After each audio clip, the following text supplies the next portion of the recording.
Reactor जो AC को DC में बदलता है, रेक्टिफायर सॉरी, फिर है रिएक्टर, फिर है कैपेसिटर, फिर है आईपीएम। अब इनका काम क्या है आपको वो दिखाएगा।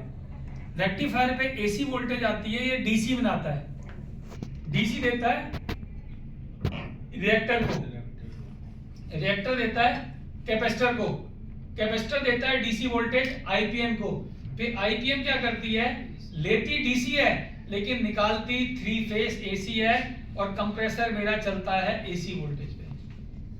कोई भी ब्रांड हो, कोई भी ब्रांड हो, यही 4 चीजें होती हैं जिसको मैकेनिक पकड़ के इनको रिपेयर करता है। रेक्टिफायर, रिएक्टर, कुछ एसी में रिएक्टर ये बाहर की ओर लगा होता है कंप्रेसर के पास, लड़के समझते हैं ट्रांसफार्मर है, वो इसमें वोल्टेज चेक करनी चालू कर देते हैं। भैया ये डीसी सप्लाई का रिसोर्स है, जहां भी हाई वैल्यू होती है ना वाइंडिंग की, उसके आगे लगाने का मतलब है उस वॉल्यूम को यानी कि नॉइस को कम करने के लिए लगाया गया है, और कोई रोल नहीं है इसका, और कोई काम नहीं है इसका।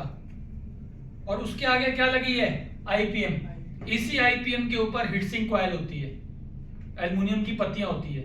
तो यदि ये आईपीएम और आपने हीटसिंक कॉइल खोली है, तो जब दोबारा लगा रहे हो तो पेस्ट बीच में जरूर लगाओ, हीट कंपाउंड पेस्ट। अगर वो नहीं मिल रही, कोलगेट भी लगा सकते हो। कस्टमर के घर कोलगेट मिल जाती है, आपसे खुल गई, आपके बैग में हीट कंपाउंड पेस्ट नहीं है, वैसे 10 रुपए की आती है, नहीं है तो कोलगेट भी बीच में लगा के, दोनों में लगा के कस दोगे उसको। क्योंकि बेसिकली क्या है, आईसी जैसे इसके संपर्क में आई, वो गैप होता है ना उसके अंदर, वो जो गैप है नाखून बराबर, वो गैप खत्म होते ही आईसी फूक जाएगी, वो गैप खत्म होते ही आईसी फूक जाएगी। तो यहाँ वो चीज आपको दिखाई। कुछ इंजीनियर ये बोलते हैं, यहाँ तक क्लियर है, कोई डाउट है? अब ये ड्यूल इन्वर्टर है, कुछ इंजीनियर पूछते हैं सिंगल इन्वर्टर और ड्यूल इन्वर्टर में क्या फर्क है। भाई सिंगल इन्वर्टर में एक कंप्रेसर एक क्रैंकशाफ्ट है, ड्यूल इन्वर्टर में कंप्रेसर एक है, क्रैंकशाफ्ट 2 है, यानी कि 2 पिस्टन है।